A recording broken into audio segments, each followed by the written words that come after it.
I searched through over 7,000 successful Japanese deck lists to bring you the spiciest 60s, the most unhinged tech cards, archetypes that you would never even dream of. And hopefully some of these monstrosities will inspire you to cook up what might just be the next best deck. Let's get right into it. N Zoroark has been doing really well in a lot of these Japanese tournaments, all thanks to the new N Zekrom. This massively boosts its base damage, which was previously a huge hurdle when Reshiram was your best attacker. However, this player decided to win a gym battle, which is basically the equivalent of a league challenge, by focusing their list on a different new card for the archetype. Anthea and Concordia is basically the Pokemon equivalent of Exodia. You can only play this card if you have N's Darmanitan, N's Zoroark EX, N's Reshiram, N's Zekrom, N's Klinklang, and N's Vanillix in play. That's your active and the entire bench. During this turn, if your opponent's active Pokemon is knocked out by damage from one of your N's Pokemon, take 3 extra prizes. Pulling this off just a single time will almost definitely win you the game. This player's gone ahead and included a 4-4 Zoroark, 1-1 Darmanitan, 1 Reshiram, 1 Zekrom, a 1-0-1 Klinklang line with 2 rare candy, and a 1-1-1 Vanillix line. Obviously, with all these one-offs, they've got redeemable ticket to access their prize cards. And we do only have one copy of Anthea and Concordia. But like I said, this is the kind of combo that you only have to pull off once in a game to almost guarantee a win. It's a bit of a meme, but it is so sick to see it succeed, and I would love to see people explore this concept further. Winning a gym battle is great and all, but how about something a bit bigger?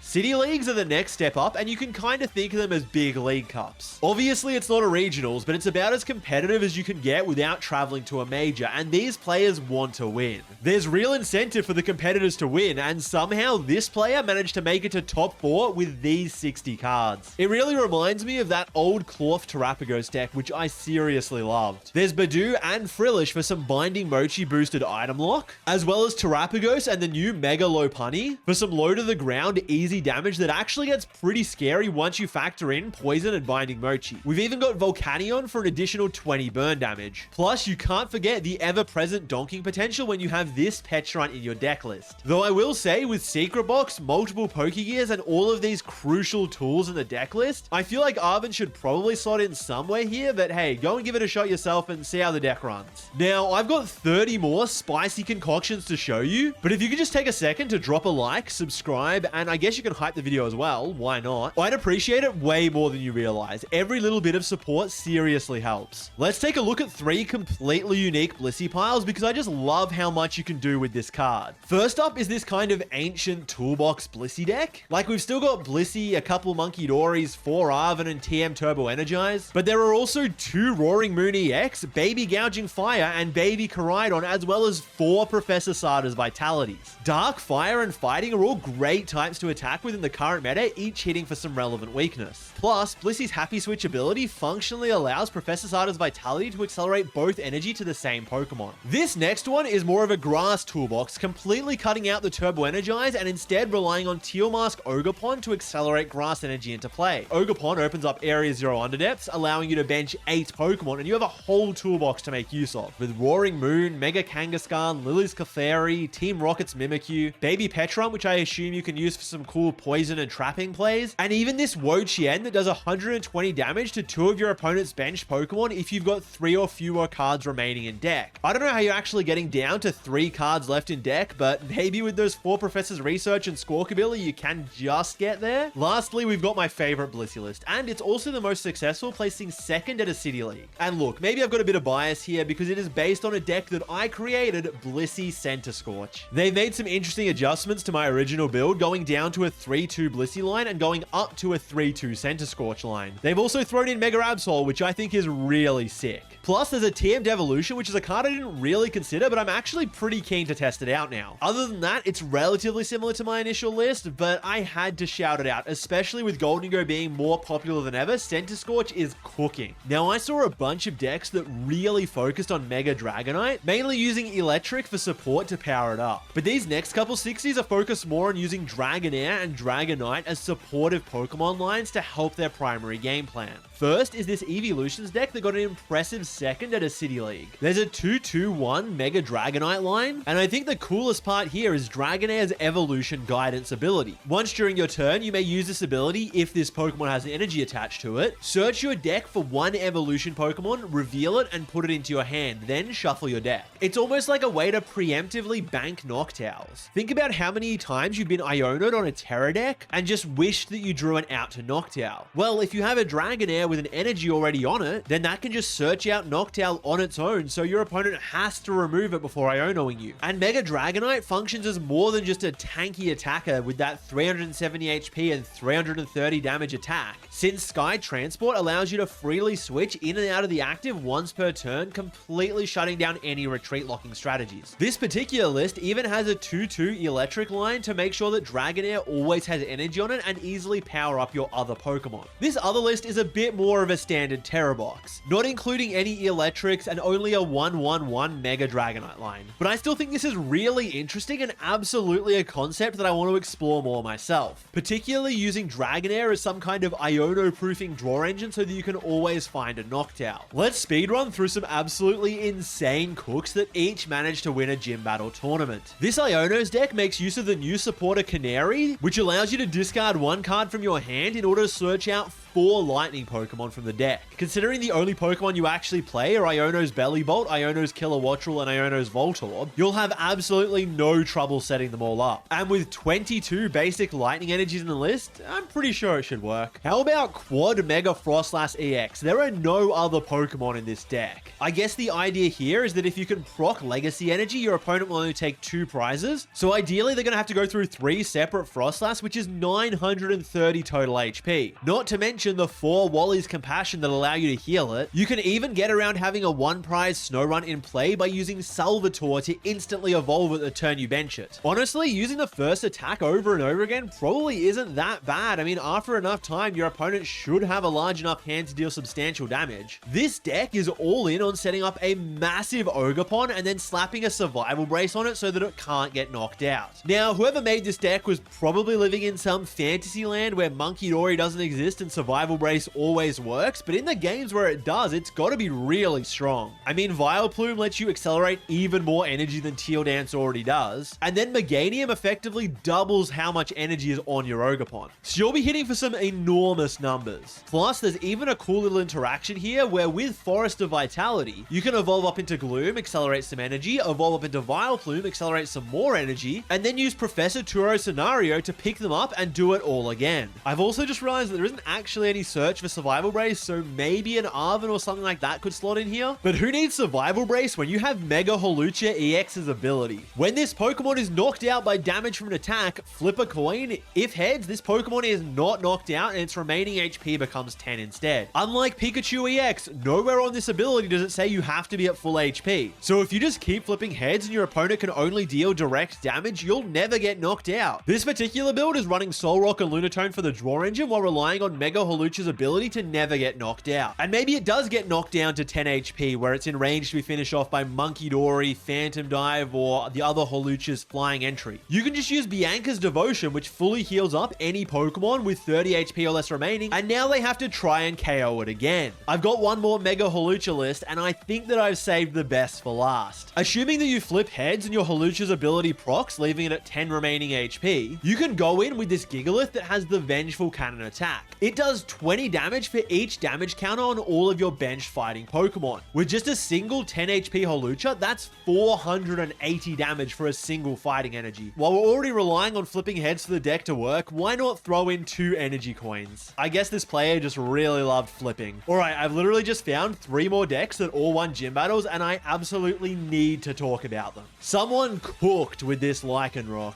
The ability allows it to accelerate spiky energy from discard onto itself, and thanks to 4 Arven and Brilliant Blender, you can immediately get them all in the bin. The attack does 40 plus 40 more for each damage counter on your opponent's active. So with a combination of Vengeful Punch, Team Rocket's Venture Bomb, Calamitous Snowy Mountain, and even Dodrio's Zooming Draw plus Monkey Dory, and of course Spiky Energy, you'll easily be racking up damage counters on their active. This Iron Valiant donking deck is kind of insane. Obviously, you can just win some games by going first, using Iron Valiant, Dangerous Laser, and Team Rocket's Venture Nature Bomb, and of course the 30 damage from Meloetta, knocking out their only Pokemon. If they happen to survive your cracked turn 1, they're a 4 Wonder Patch to set up some legitimate attackers. Lily's Clefairy, Mew, Iron Crown, even Iron Valiant are all valid attackers that can maybe clutch out a game you don't donk. This one is a more traditional Petrant donking list, but it has the added capability of using Meloetta and Binding Mochi to reach slightly higher numbers. The really cool part here is this Amoonguss that I have literally never read and had to Google translate. For a single energy, if your opponent's active Pokemon is afflicted by a special condition, it does 150 damage. This is pretty good for a one-prize Pokemon, and while it's not as much as Clorp, a single energy is way easier than 2 colorless at the moment. Seeing those Iron Valiant piles making use of Wonder Patch really inspired me to go out and look for a few more, and these next couple each made top 8 at City Leagues. At first, this may look like a generic Future Box deck, but there's actually no Lightning Energy, no Iron Hands, and no Iron Leaves. It's all in on using the psychic attackers of Iron Crown, Iron Valiant, and even Lily's Clefairy and Mew, powering them up with either Wonder Patch or, in the case of the future Pokemon, that baby Miraidon. You can hit some pretty solid numbers with Iron Valiant boosted by Iron Crown, Future Booster Energy Capsule, and Gravity Mountain reducing their HP. Plus, you've got all those 20 damage pings from Iron Valiant adding up. This other build is a bit more aggressive, cutting down on the future Pokemon to make space for techs like Hops Zacian and a 1-1 Dusclops line. They've also got a Squawkabilly to allow for some really aggressive starts, Precious Trolley for an easy setup, and 3 Mystery Garden, which I absolutely love as a way to constantly keep your hand topped up. This Future Box deck isn't at all focused on Iron Valiant or Wonder Patch, but it is still really sick, and it managed to get first place at a City League, so I had to talk about it. I already mentioned it earlier in the video with that Ancient Blissey deck list, but Iron Leaves hitting for Grass weakness, Iron Boulder hitting for Fighting weakness, and Iron Moth hitting for Fire weakness give you some insanely good coverage in the current meta. And on top of all that, this deck is running Scramble Switch as their A-Spec. Incredible. How about something a bit less aggressive for these next couple decks? I found a pair of Quad Jellicent, Quad Crushing Hammer lists that each made top 8 at City Leagues. This one really reminds me of Iron Thorns, with Prime Catcher and Pokemon Catcher for heaps of gust and disruption, as well as a bit of aggression with Practice Studio and Vitality Band for slight damage buffs. Whereas this other one is going for even more disruption, playing 3 copies of Pokemon League HQ as well as a copy of Nightmine. But they aren't completely lacking damage, playing the Deluxe Bomb A-Spec. How sick.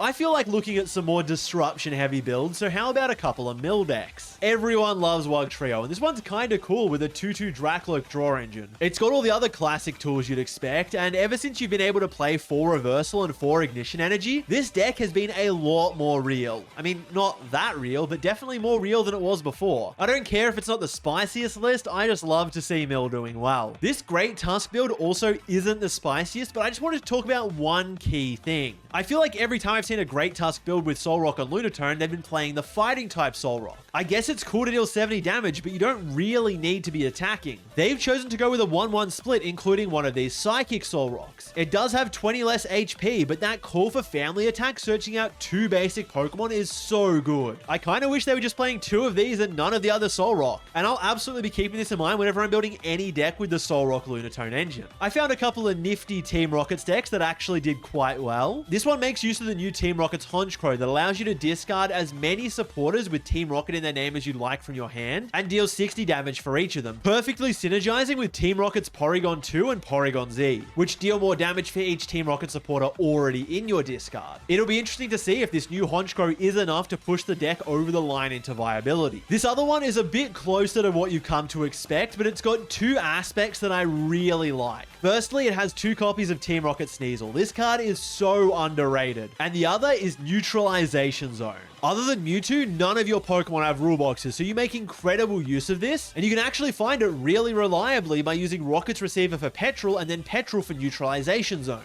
Definitely something I'll be keeping in mind next time I try and build a Team Rockets deck. Alright, I'm sure you knew this one was coming. It's time to speedrun 5 of my favorite Crustle decks before we get into the really good stuff to close it out. We've got a Yarn Mega deck that slots in a 2-2 Crustle for some cool alternate walling win conditions. This Kangaskhan Bouffalont list that also slots in a 2-2 Crustle, as well as 4 Ice Creams, managed to win a City League. Another first place City League list was this Crustle build that included a single Mega Kangaskhan. Alongside Hero's Case, Escape and multiple Ice Cream, it offers alternative tanking capabilities for those decks that Crustle just can't handle on its own. This Crustle build has a similar idea, but instead of Mega Kangaskhan, it's got Mega Absol. To further complement this, they've included a nice Disruptive Eerie, which can really mess with your opponent's hand. And lastly, for the Crab decks, we've got what is by far my favorite build. This one pairs up two Pokemon that I love to cook with: Forretress EX and Crustle. Completely cutting out the Crispins and the Turbo Energize, Forretress immediately gets Crussle's attack online and sets you up to just keep on swinging for the rest of the game. Someone who has incredible taste piloted a modified version of my Forretress Kangaskhan build all the way to top 8 of a City League. Adding in a Ditto for some extra consistency and so that you mulligan a bit less, 4 Jumbo Ice Cream for incredible healing, and changing the A-Spec to Secret Box, which I'll never argue with. They've also kept in 1 Rocket's Watchtower, which is great as your answer to Cornerstone. When I first saw this Yarn Mega Slacking combination, I was just in awe. The 3/3 Yarn Mega can help set up energy onto your 2/1/2 Slacking line, and since Slacking's attack only requires you to discard a single energy, you can actually overload it with 3 so that it can attack on back-to-back turns. Multiple Rocket's Watchtower turn off Slacking's detrimental ability, which really helps it out. And for good measure, we've got the cooked card inclusion of Iron Hands and a single Prism Energy with 3 Hilda to search it out. Imagine your opponent is already confused enough hitting Slacking Yarn Mega, and then you pull out the Iron Hands. So I've got one last spicy list left. But first, if you've enjoyed this video and it's something that you want to see more of, please show it some support because I would love to make another one. And let me know down in the comments what your favorite list was. Obviously, mine is this final one, but Crustle Forretress and Ancient Blissey are a pretty close second and third. Alright, here it is. Yep, it's Blood Moon Ursaluna. Are you really surprised? They've done a couple of cool things with the list though. I like the idea of 3 Soul Rocks since you'll often attack with it and have it knocked out at some point, so it adds a bit of consistency. Hops Cramorant is a nice, easy to establish attacker in the mid game, and it is technically another way around Cornerstone Ogerpon. They've gone with my recommendations of playing 1 TM Turbo Energize as well as 2 Energy Switch, and they've included a supporter that I actually really like and wish that I'd thought of myself. Hassle, which allows you to look at the top 8 cards of your deck and choose 3 to add to your hand if something was knocked out last turn. This is perfect for such a combo-reliant deck, and I might go and revisit it with this as a 1 or 2 of in my list. That's all for now, but you can be sure that I'll be keeping my eye on these Japanese lists going forward.